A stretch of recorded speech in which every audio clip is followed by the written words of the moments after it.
오늘은 세상 법정에 고소하지 말라라는 제목으로 함께 말씀 나누겠습니다. 바이블타임 97페이지 본문 요약을 함께 보겠습니다.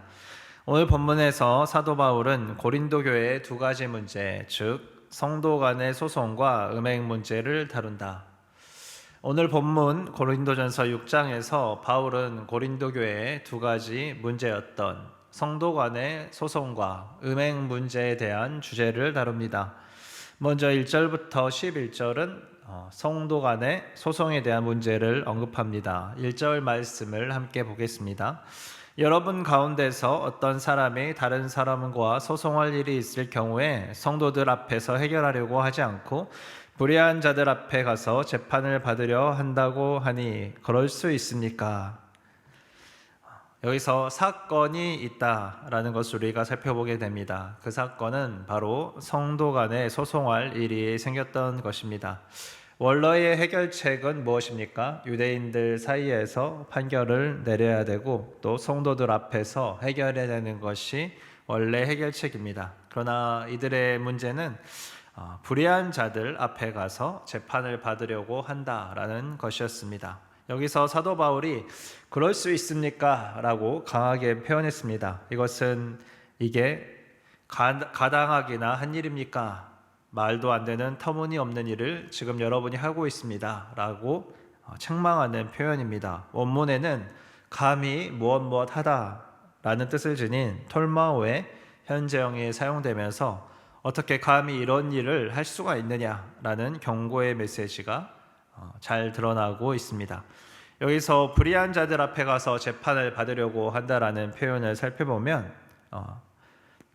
또 아래에 있는 구절들을 살펴보면 결국 이 성도 간의 문제가 바깥 사람들, 세상에서 재판을 받으려고 한다라고 하면서 세상과 교회를 명확하게 구분짓는 것을 봅니다.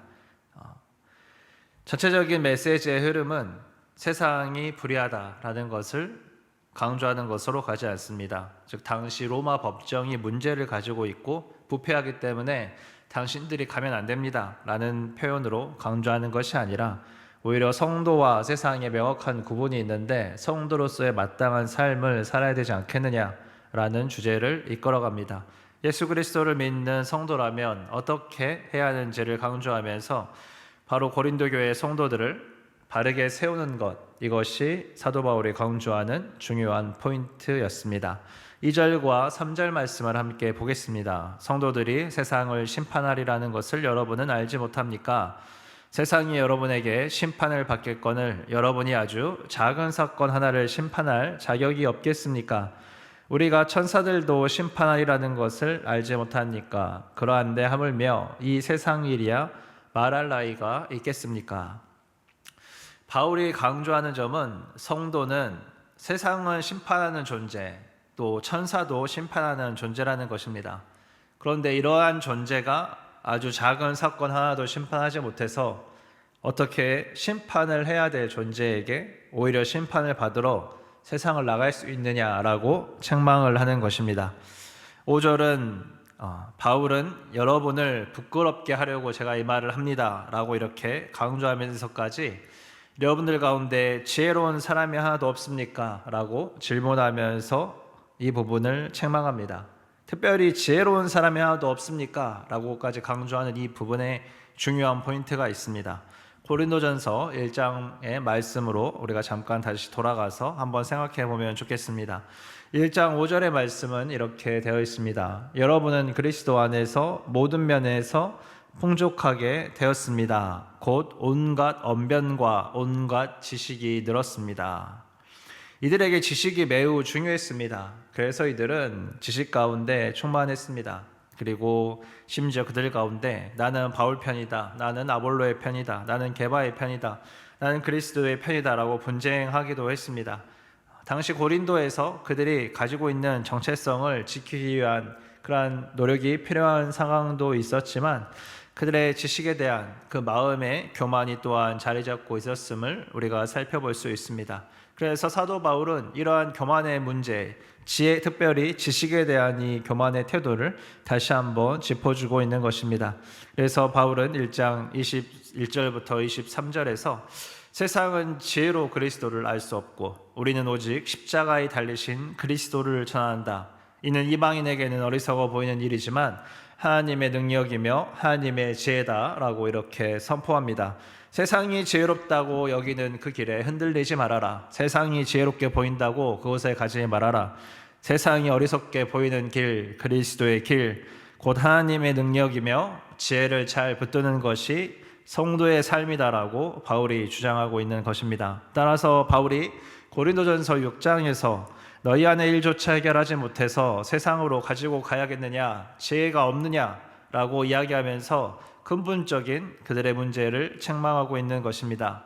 책망에는 사랑이 담겨 있어야 하고 사랑을 담은 이 책망을 듣는 또한 겸손의 자세도 있어야 하며 이 모든 기준은 예수 그리스도의 생명의 복음이 되어야 하는 것이 중요합니다. 7절과 8절에서 바울은 서로 소송하는 것 자체가 이미 실패라고 이야기하면서 왜 차라리 불의를 당해주지 못하고 속아주지 못하느냐라고 책망합니다. 이 바울의 책망 속에 바로 예수 그리스도의 생명의 복음, 하나님 사랑과 이웃 사랑의 계명이 담겨 있습니다. 누가복음 6장에서 예수님께서는 다음과 같이 말씀하셨습니다. 자신을 저주하는 사람을 축복하고 모욕하는 자들을 위해 기도하고 겉옷을 달라고 하면 속옷까지 줘라. 어떻게 이럴 수 있습니까? 하나님, 이렇게까지 하면요 나는 억울합니다 라는 생각이 우리들 가운데 있습니다.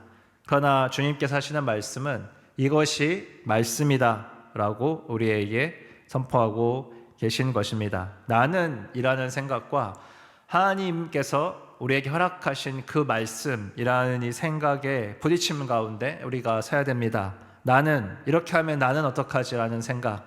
그렇지만 하나님의 말씀은 다르게 이야기한다라는 것.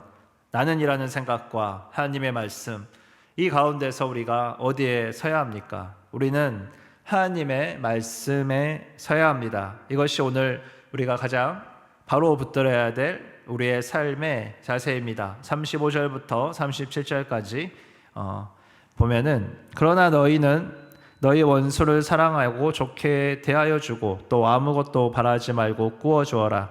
그리하면 너희는 큰 상을 받을 것이요 더없이 높으신 분의 아들이 될 것이다.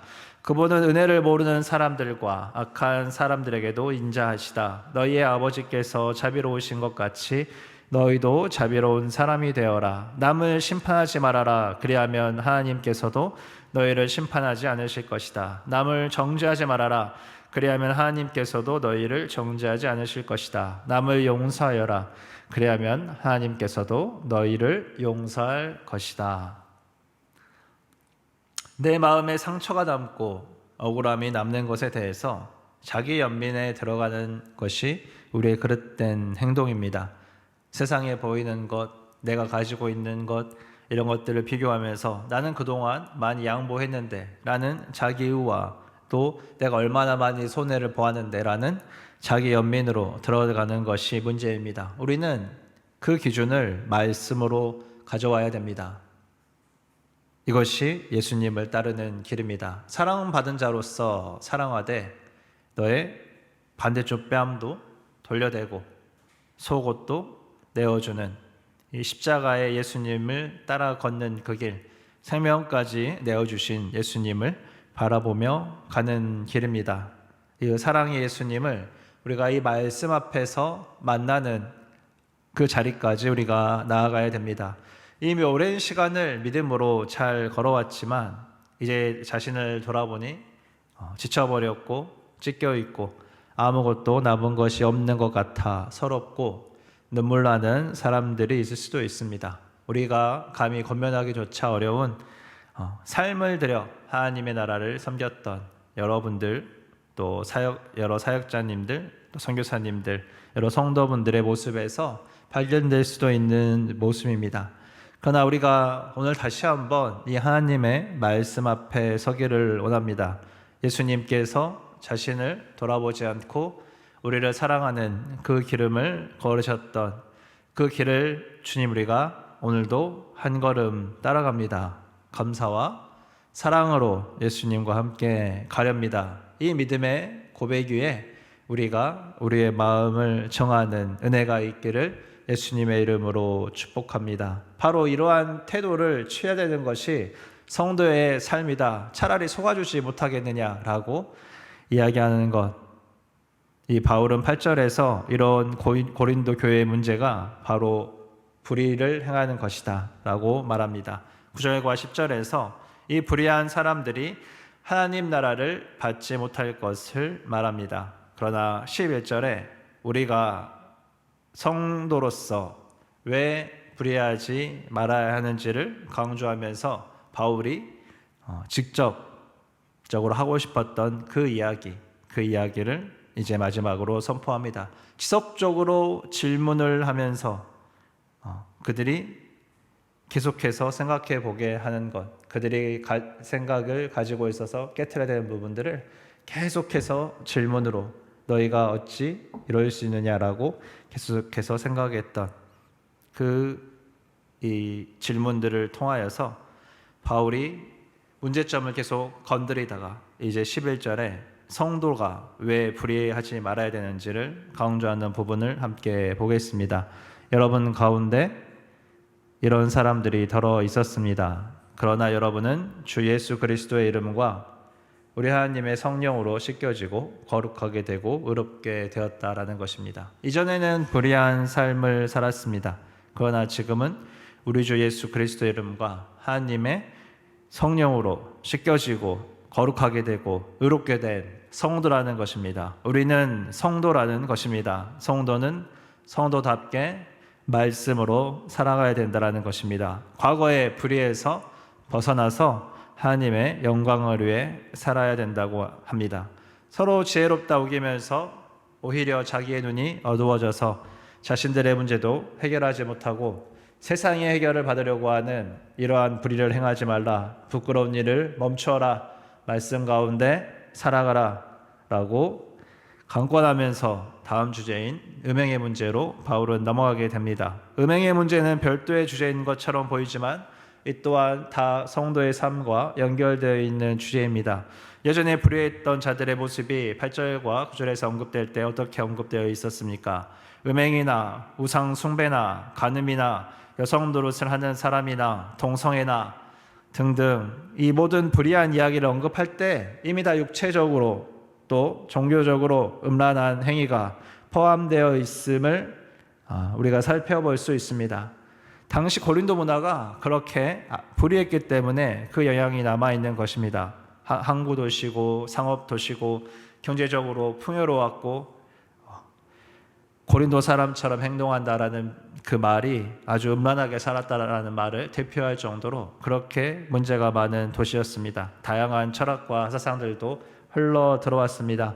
그래서 여러 신들을 섬겼고 특별히 영지주의와 관련된 철학이 육신과 영혼을 이분법적으로 구분했습니다. 이러한 이분법적 생각이 영혼은 거룩하지만 육체는 더럽고 무의미하기 때문에 영혼이 구원을 받으면 되는 것이고 육체로 행하는 일은 영혼에 아무런 구원을 받지 않으니 마음껏 행하자라는 이런 마음 속에서 음행과 죄악들을 저질렀던 것입니다. 이런 생각들이 널리 퍼져 있으니까 그 옆에 있던 성도들도 이제 성도의 부활을 믿지 못하도록 하는 그런 큰 걸림돌이 되었고 이 모든 육체의 쾌락을 즐기며 성적으로 타락하는 것을 부끄럽게 여기지도 않았습니다. 성도들 중에서도 특별히 자기가 영적인 깨달음에 있어서 육체와 관련된 행위가 영향을 주지 않기 때문에 나는 특별하다. 그렇기 때문에 매춘을 할 수 있다.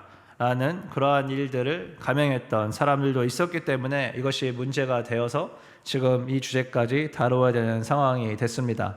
따라서 바울은 이분법적인 사고에서 벗어나서 바른 신앙을 갖도록 권면합니다. 이것은 곧 음행을 멈추고 불의한 일을 그만두는 것과 연결이 되어 있습니다. 바울은 12절에서 모든 것이 허용되었다라고 표현한 이 이분법적인 사고를 책망합니다. 13절에서 몸은 음행을 위해서 있는 것이 아니라 주님을 위해서 있는 것이며 주님은 몸을 위해서 계신다고 하면서 자연스럽게 14절에 부활의 논쟁을 종식시키는 그러한 말씀을 선포합니다. 하나님께서 주님을 살리셨으니 그의 권능으로 우리도 살리실 것입니다. 예수 그리스도를 믿고 성령의 세례를 받은 성도들은 바로 주님과 함께 부활하는 영광스러움에 참여하게 될 자들입니다. 이것이 우리에게 주어진 부활의 산 소망입니다. 창세기 2장 24절과 에베소서 5장 31절에서는 남자가 부모를 떠나 그 아내와 연합하여 한 몸을 이룬다라고 이렇게 선포합니다. 그리고 에베소서 5장 30절에서 우리는 그리스도의 몸의 지체임을 말합니다. 오늘 본문인 고린도전서 6장 15절에서도 우리의 몸이 그리스도의 지체라는 것을 말합니다. 그리고 그리스도의 지체를 떼어다가 장녀의 지체를 만들 수 없으며 장녀와 합하는 사람은 그와 한 몸이 된다는 것을 강조합니다. 어떠한 영적인 수준과 지식이 있다고 해서 교만해서도 안 되며 그리스도의 몸을 가지고 성적인 음행을 해서도 안 되는 것입니다. 지금은 어떠한 세상입니까? 사귀기 전에 성관계를 먼저 가지는 것이 큰 문제가 아니라고 생각하는 사람들이 많은 세상이 됐습니다. 먼저 성관계를 가지고 사귄다라는 표현도 줄여서 쓰는 말이 있을 정도로 그런 악한 세상이 되었습니다. 결혼 전에도 동거를 해보고 서로 잘 맞는지 확인해보는 것이 너무나 당연한 것처럼 주장하는 사람들도 많습니다. 그러나 성경은 분명하게 이야기합니다. 부부의 성관계는 하나님께서 남편과 아내가 한 몸을 이루는 행위이며 또한 그리스도와 교회의 연합을 설명하는 언약과 복음의 비밀을 담는 행위로 선포하신 그러한 것임을 에베소서 5장에서 또한 잘 설명하고 있습니다. 이제 바울은 주님과 합하는 사람은 주님과 한 영이 되어 음행하는 자는 자기의 몸에다가 죄를 짓기 때문에 이러한 이분법적인 생각에 못을 받고 우리의 몸이 성령의 성전이라는 것, 주님과 연합되었다라는 것을 기억해야 된다라고 그렇게 선포합니다. 19절과 20절 말씀입니다. 여러분의 몸은 여러분 안에 계신 성령의 성전이라는 것을 알지 못합니까? 여러분은 성령을 하나님으로부터 받아서 모시고 있습니다. 여러분은 여러분 자신의 것이 아닙니다. 여러분은 하나님께서 그 값을 치르고 사들인 사람입니다. 그러므로 여러분의 몸으로 하나님을 영화롭게 하십시오. 소송과 음행을 다루었던 오늘 본문 6장의 말씀은 바울이 그들의 교만과 영지주의적인 이분법 사상에서 벗어나서 불의와 음행을 떠나서 성도로서 하나님의 그 영광을 돌리는 삶을 살아야 되는 것, 이것에 집중할 것을 결론으로 이야기하며 마무리되고 있습니다. 우리는 모두 그리스도께서 생명을 값으로 치르고 사들인 사람들이며 우리의 몸으로 하나님을 영화롭게 해야 되는 하나님의 성도입니다. 그것은 모든 것이 가하나 방종하지 않고 주의 말씀을 따라 그리스도의 몸된 지체로 사는 것, 곧 예수 그리스도께서 걸어가신 그 길을 따르며 살아가는 것입니다. 오늘 주신 말씀으로 함께 기도하면서 하나님 앞에, 말씀 앞에 성도로서 우리가 온전히 세워지기를 기도하면 좋겠습니다. 같이 기도하시겠습니다. 사랑이 풍성하신 아버지 하나님 감사합니다. 우리 안에 있는 많은 불의한 것들로부터 우리를 깨끗하게 씻기시고 거룩하게 하시기 위해 예수님을 이 땅에 보내주시고 그 은혜로 말미암아 우리를 자녀 삼으신 주님의 은혜를 인하여 감사합니다.